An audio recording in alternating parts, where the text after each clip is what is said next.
నిన్ను ఏ కేసు కింద బుక్ చేసి తీసుకొచ్చావో తెలుసా? మాకు అన్ని విషయాలు తెలిసిపోయి నువ్వే ఆ పిల్లని పాడు చేసావు. మేడం నేనేం చేయలేదు మేడం. శరీరంతో ఆడుకుంటే నువ్వు ఆవిడ గారే. Halo sahabat, Assalamualaikum. Semoga sehat selalu dan senantiasa berbahagia. Terima kasih ya udah subscribe dan menyimak video-video LK21 Revive. Semoga Tuhan Yang Maha Esa selalu memberikan rezeki yang berkah dan berlimpah ruah untuk sahabat semua.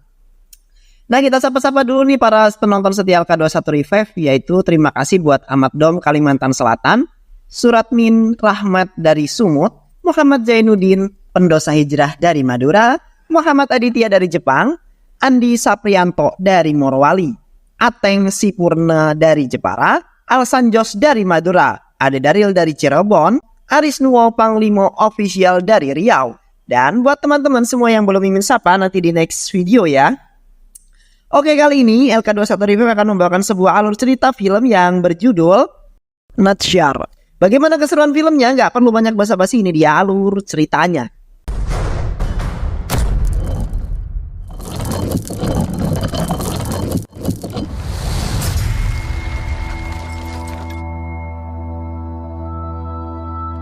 Di awal film, seorang gadis yang bernama Arashi terlihat sedang menunggu seorang di terminal bus. Arashi sedang hamil muda, merupakan korban pemerkosaan di bawah umur. Oleh karena itulah, dirinya berada dalam pengawasan dua orang polisi bernama Natsyar dan juga Feroz. Suatu ketika, Andini berhasil ditemukan oleh kakak iparnya yang bernama Sivanadu. Sivanadu ingin jika Arashi menggugurkan anaknya, karena keluarganya tak sudi jika Arashi melahirkan anak haram tersebut. Itulah alasan mengapa Arashi dibawa paksa oleh Sifudu untuk masuk ke dalam mobil. Untungnya Natsyar datang di waktu yang sangat tepat. Dia terus mengikuti Arashi pergi. Hingga pada akhirnya Natsyar berhasil mencegat mobilnya Sifudu. Dan Sifudu pun kemudian digeret keluar. Natsyar yang kesal langsung menghajar Sifudu. Namun Sifudu berhasil melarikan diri ke dalam hutan. Natsyar lalu bertanya kepada Arashi kenapa Sifudu sampai berani menculik dirinya. Arashi yang polos tak mampu menjawab pertanyaan tersebut. Karena kesal, Natsyar lalu memaksa Arashi untuk menceritakan semua yang terjadi. Kapan pertama kali kamu bertemu dengan orang yang memperkaosmu? Hah? Ujar Natsyar. Namun jawaban tak terduga justru keluar dari mulutnya Arashi. Aku tidak diperkaos. Kami melakukan ini atas dasar saling cinta. Jangan menghukumnya, dia orang baik yang tidak bersalah, ujar Arashi. Usut punya usut, ternyata pelaku pemerkosaan adalah temannya Arashi sendiri yang bernama Katu. Natsyar jadi bingung dengan kasus yang sedang ditanganinya ini. Di sisi lain, Arashi yang menjadi korban meminta agar polisi tidak menghukum Katu. Namun di sisi lain, keluarga Arashi sangat ingin agar Katu segera dihukum. Di tempat lain, beberapa anggota polisi yang sedang mengejar Katu yang juga masih di bawah umur. Setelah beberapa menit berlari, Katu akhirnya berhasil dan ditangkap dan dibawa ke kantor kepolisian. Feroz menginterogasinya dan bertanya beberapa pertanyaan. Tapi tak lama kemudian, keluarga Katu datang ke kantor polisi. Nenek Katu memohon agar polisi tidak memenjarakan Katu karena dia masih anak di bawah umur. Namun, Feroz sama sekali tidak peduli. Dia membawa Katu ke pengadilan yang bersifatnya tertutup. Hal itu dia lakukan karena ingin merahasiakan kasus ini, mengingat korban dan pelaku sama-sama anak di bawah umur. Beberapa waktu kemudian, Natsyar juga sampai di pengadilan bersama Arashi. Arashi justru dengan bahagia menyapa Katu dan mereka pun saling berbicara lewat bahasa isyarat. Katu senang karena Arashi tengah mengandung anak dirinya. Katu dan Arashi memang melihat seperti orang yang saling mencintai. Tapi entah mengapa keluarga Arashi tetap ngotot untuk membawa kasus ini ke ranah hukum. Tak lama kemudian, Natsyar meminta kepada hakim agar mengizinkannya mengawasi Arashi selama 24 jam. Pada awalnya hakim menolak permintaan Natsyar. Tapi setelah Natsyar menjelaskan jika suaminya adalah seorang dokter kandungan, hakim lalu menyetujui permintaan itu. Katu lalu ditahan di pusat penahanan remaja sampai kasus ini selesai dibuktikan. Dia dibawa bersama anak-anak yang bermasalah lainnya menuju ke sana. Arashi yang mengetahui hal itu hanya bisa menangis dan memohon agar Katu segera dilepaskan. Karena itu bukan kesalahannya saja. Arasi dan Katu saling berontak karena tak ingin dipisahkan. Sesampainya di sana petugas langsung membersihkan dan mengambil sampel darahnya Katu. Katu yang baru saja tiba di sana tentu saja menghadapi tradisi penjara. Dirinya dijahili dan dibuli oleh remaja tahanan lainnya. Katu yang tak terima lalu melawan dan meladeni mereka semua. Hingga membuat pertikaian pun tak dapat dihindarkan lagi. Tak lama kemudian seorang petugas sipir datang untuk melerai mereka. Namun sang sipir malah ikut jatuh karena pertikaian itu. Sipir yang kesal lalu membawa Katu ke gudang tahanan. Sipir itu terus mencambuk Katu berulang-ulang sebagai hukumannya. Tak lama kemudian seorang sipir lainnya datang menemui Katu. Dia membawa sepiring makanan karena kasihan kepada Katu. Sipir baik itu lalu bertanya mengapa Katu bisa ada di sini. Barulah di sini Katu menceritakan semua yang terjadi. Mulai dari awal dia bertemu Arashi hingga saat dia menghamili Arashi. Dulu Katu dan Arashi yang masih remaja menghabiskan waktu mereka untuk bekerja membantu perekonomian keluarga masing-masing. Arashi bekerja sebagai pembantu yang sering berganti-ganti majikan, sedangkan Katu bekerja serabutan sebagai karyawan catering. Suatu hari, Katu dan Arashi terlihat sedang menaiki angkutan umum yang sama. Waktu itu mereka belum saling mengenal. Secara kebetulan, mereka turun di tempat yang sama. Karena sopir angkot tidak memiliki uang kembalian Arashi, supir lalu memotongnya dari uangnya Katu. Katu yang tak terima terus mengikuti Arashi dan memintanya untuk mengganti uang angkotnya itu. Namun Arashi yang lama-kelamaan kesal langsung memarahi Katu. Dia juga berkata akan mengganti uang tersebut sepulang bekerja nanti. Karena saat ini dia tidak memiliki uang receh. Usut punya usut, ternyata Arashi dan Katu bekerja di tempat yang sama, yaitu di sebuah keluarga yang sedang mengadakan acara hajatan. Katu bekerja di sana sebagai seorang karyawan catering yang di-booking, sedangkan Arashi bekerja sebagai pembantu yang punya hajatan. Sejak saat itu, mereka lalu berteman. Mereka selalu bermain dan menghabiskan waktu secara bersama-sama. Hingga pada akhirnya, rasa-rasa cinta pun kemudian tumbuh di hati keduanya. Cepat Tunria. Beberapa waktu kemudian, Katu yang sedang menjual buah dijahili oleh Arashi dari rumah majikannya. Majikannya lalu meminta Arashi untuk mengurus anaknya karena dia akan pergi bekerja. Majikannya pun kemudian lalu membeli buah-buahnya Katu. Dia meminta Katu untuk mengantarkannya ke dalam rumah. Katu yang mendapatkan perintah itu langsung berlari menuju ke rumahnya. Katu tahu jika orang yang menjahilinya tadi adalah Arashi. Katu lalu mengganggu Arashi dan mereka pun larut dalam suasananya. Hingga pada akhirnya Katu tak sengaja mendorong Arashi jatuh ke kasur. Dan mereka pun akhirnya bercocok tanam. Setelah selesai melakukan percocokan tanam, mereka kini hilaf. Arashi lalu menampar Katu dan Katu pergi dengan keadaan menyesal. Itulah awal mereka bertemu dan mengapa Katu bisa ada di sini. Sang sipir kini mengetahui bagaimana Katu bisa ada di sini. Beberapa waktu kemudian, Arashi telah melahirkan seorang bayi laki-laki yang sangat sehat. Di saat yang bersamaan pula, Feros datang untuk memberikan Katu pakaian ganti dari keluarganya. Feros yang melihat wajah Katu penuh dengan luka lalu memanggil sipir jahat dan menanti-wanti dirinya. Dia mengatakan jika sipir itu melakukan hal seperti ini lagi, maka Feros akan segera mencopot dirinya. Feros juga menyampaikan jika Arashi telah melahirkan bayi laki-laki. Katu yang mendengar hal itu kemudian menjadi sangat bahagia. Dia meminta izin agar Feros mau mengizinkannya melihat bayi itu. Tapi Feros sama sekali tidak peduli. Katu yang merasa sedih lalu menyampaikan satu permintaan. Setidaknya, kalaupun aku tidak bisa melihat bayiku, sampaikan saja salamku kepada mereka, ujar Katu kepada Feros. Nashar lalu mengizinkan Arashi dan bayinya untuk tetap tinggal di rumah sampai nanti pemerintah memberikan mereka tempat tinggal sendiri. Suami Nashar terlihat kesal di sana. Dia menggerutu karena Nashar telah melanggar janjinya. Dulu Nashar berjanji akan segera berlibur bersama anak semata wayangnya, tapi sekarang dia malah mengurusi kasus tersebut. Nashar hanya cuek mendengar hal itu, tapi tiba-tiba dia mendapatkan telepon dari pihak rumah sakit. Pihak rumah sakit berkata jika hasil tes DNA bayi itu sudah keluar.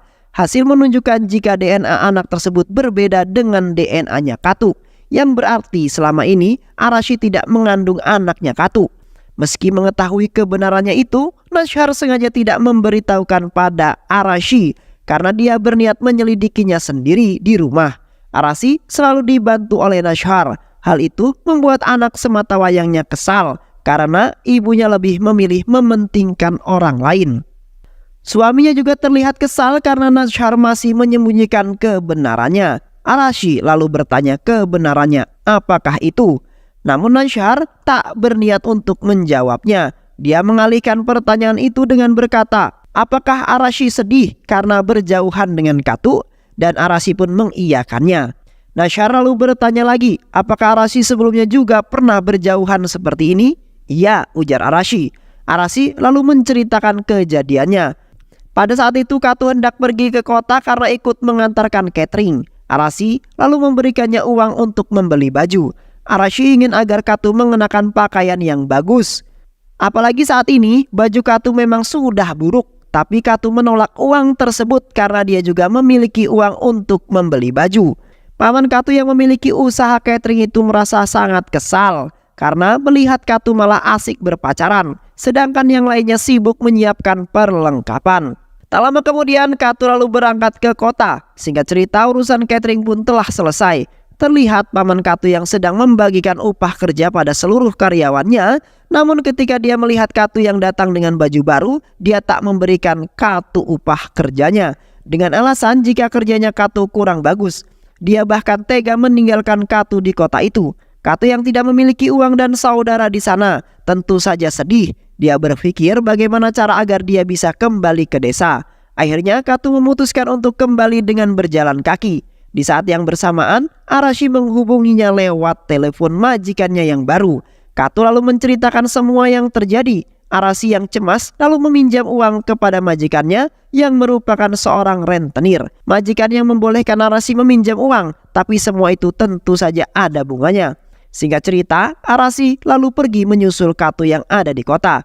Dia tidak tahu di mana Katu berada. Yang dia tahu, Katu sedang berada di kota Palipuram. Dia lalu berangkat dengan bis menuju ke arah yang telah dikatakan. Di sisi lain, Katu terus berusaha untuk mencari tumpangan. Ada salah satu orang yang mau menumpanginya, tapi dia tak sampai ke tempat yang dituju oleh Katu. Akhirnya, Katu kembali berjalan kaki di tengah teriknya panas matahari. Begitupun pula dengan Arashi yang sedang berjalan kaki mencari Katu. Dia berharap agar Katu bisa segera ditemukan. Tapi bukannya bertemu dengan Katu, dia justru bertemu dengan pamannya Katu. Paman Katu lalu memberikan Arashi tumpangan dan hendak membawanya pulang. Mendengar cerita itu, Nashar menduga jika paman Katulah yang sudah menghamili Arashi. Nashar lalu menangkap pamannya Katu. Paman Katu digantung terbalik dan disiksa dengan sangat kejam. Tapi tak lama kemudian, nenek Katu datang dan meminta pamannya Katu ini dilepaskan. Nenek berkata jika paman Katu tak mungkin melakukan hal tersebut. Selama ini dia tegas kepada Katu karena Katu sering menghambur-hamburkan uangnya. Oleh karena itulah dia menahan upah kerjanya Katu dan memberikan kepada nenek. Dia juga mengantarkan Arashi pulang atas perintah nenek. Mendengar cerita itu tak membuat Nashar merasa bersalah karena belum menemukan petunjuk. Forest selalu memanggil ayahnya Arashi untuk dimintai keterangan. Semenjak kejadian itu dia sudah mempasrahkan semuanya kepada menantunya Shifudu. Shifudu yang mengetahui jika Arashi hamil lalu datang ke rumah sakit dan langsung menamparnya. Hal itu kemudian menarik perhatian seseorang yang ada di sekitarnya. Salah seorang perawat lalu berkata kepada Shifudu jika dia tak perlu mengkhawatirkan hal ini karena mereka bisa menyelesaikannya dengan melakukan pengguguran. Itulah mengapa Shifudu sangat ngotot agar Arashi menggugurkan kandungannya. Setelah mendengar cerita itu, Feroz lalu bergerak untuk menangkap Shifudu di kantor kepolisian. Shifudu menyaksikan kekejaman Nashar dalam menyiksa orang yang diduga tersangka. Hal itu kemudian membuat nyali Shifudu menciut dan takut kepada Nashar. Nashar meminta Shifudu agar mengakui jika dia adalah pelakunya. Shifudu yang tak merasa sebagai pelaku tentu saja menolaknya. Namun Nashar terus memaksanya untuk mengaku. Tak lama kemudian Feroz menemukan sebuah ide. Dia berhasil mengelabui Shifudu. Feros berencana mencapai dokter kandungan yang pernah si Fudu datangi. Feros berkata jika dia percaya jika si Fudu bukanlah pelakunya. Namun hal itu percuma karena Nashar akan tetap menuduh si Fudu. Oleh karena itu, Feros meminta si Fudu untuk memberikan uang suap jika ingin dijauhkan dari kasus ini. Si Fudu benar-benar bingung karena dia tidak memiliki uang. Tapi dia berjanji kepada Feros akan segera mendapatkan uang tersebut. Aku akan meminjam uang temanku yang merupakan seorang dokter, ujar si Fudu. Singkat cerita, si Fudu pergi ke dokter yang dimaksud. Dia tidak menyadari jika intel polisi telah mengikutinya. Ternyata semua yang dilakukan Forest itu hanyalah sandiwara semata. Semua itu dilakukan agar si Fudu pergi ke dokter aborsi. Di dalam klinik, si Fudu menjelaskan maksud kedatangannya jika dia ingin meminjam uang sebesar 3 lakhs. Dokter itu bertanya untuk apa si Fudu meminjam uang sebanyak itu. Semua uang itu akan aku gunakan untuk menyuap polisi, ujar si Fudu. Si Fudu juga menambahkan jika semua ini salahnya dokter karena dia tidak mau menggugurkan kandungan Arisha. Meskipun dokter ini ahli aborsi, tapi dia sengaja menolak untuk menggugurkan kandungan Arisa karena menurut dokter menggugurkan bayi yang dikandung oleh anak kecil adalah dosa yang sangat besar. Dokter malah mengusulkan agar keluarga Arisa membesarkan saja anak tersebut. Bahkan dokter itu akan menanggung semua kebutuhan bayi tersebut. Itulah alasan kenapa si Fudu berani meminjam uang pada dokter itu. Di saat yang bersamaan, Nashar bersama polisi lainnya lalu melakukan penggerebekan. Nashar lalu menginterogasi dokter tersebut. Usut punya usut, ternyata dokter tersebut adalah dokter ilegal yang membuka klinik tanpa izin. Nashar lalu bertanya kenapa dokter itu begitu ingin membesarkan bayi yang dikandung Arisha. Namun dokter tidak menjawab pertanyaan itu, yang akhirnya kemudian membuat Nashar kesal dan langsung mengancamnya. Dan disinilah terungkap fakta yang sebenarnya. Jika Arasi telah diperkaos oleh majikannya yang merupakan orang kaya dan terpandang di wilayah itu. Suatu hari, majikan Arasi mendengar suara gaduh yang berasal dari dalam dapur. Ternyata, suara itu berasal dari sebuah insiden yang membuat Arasi pingsan tak sadarkan diri. Majikan Arasi yang melihat Arasi pingsan lalu memanfaatkan momen itu dan membawanya ke kamar untuk diperkaos. Setelah selesai, majikannya lalu memanggil dokter palsu tersebut dan ketakutan karena ternyata dia memperkaos Arisa tanpa memakai pengaman. Tapi dokter palsu itu justru memanfaatkan ketakutan majikan Arisa dengan berkata bahwa dia siap menggugurkannya. Padahal dokter palsu itu memiliki rencana lain. Dia akan memeras majikan Arashi saat Arashi hamil nanti. Itulah mengapa dia tidak mau menggugurkan bayi Arashi karena itu adalah sumber uang untuknya. Setelah mendengar cerita itu, Nashar bersama Forest lalu pergi ke rumah majikan Arashi. Mereka menyampaikan maksud kedatangannya dan itu membuat si majikan menjadi kesal. Majikan mengancam akan melaporkan tindakan mereka karena telah berani menuduhnya tanpa bukti. Tindakan kalian juga telah mencemarkan nama baik saya, ujar si majikan. Akhirnya Nashar dan Feros lalu pergi dari rumah itu. Tak lama kemudian Nashar malah dipanggil oleh atasannya karena telah menuduh si majikan yang tidak-tidak. Atasannya juga meminta Nashar untuk menutup kasus ini karena tersangkanya sudah ditahan. Tapi Nashar menolaknya. Dia berkata jika Katu bukanlah tersangka kasus pemerkosaan ini. Dia juga menjelaskan jika hasil tes DNA-nya berbeda dengan DNA Katu. Hal itu kemudian membuat atasannya marah dan menangguhkan Nashar dari dinasnya.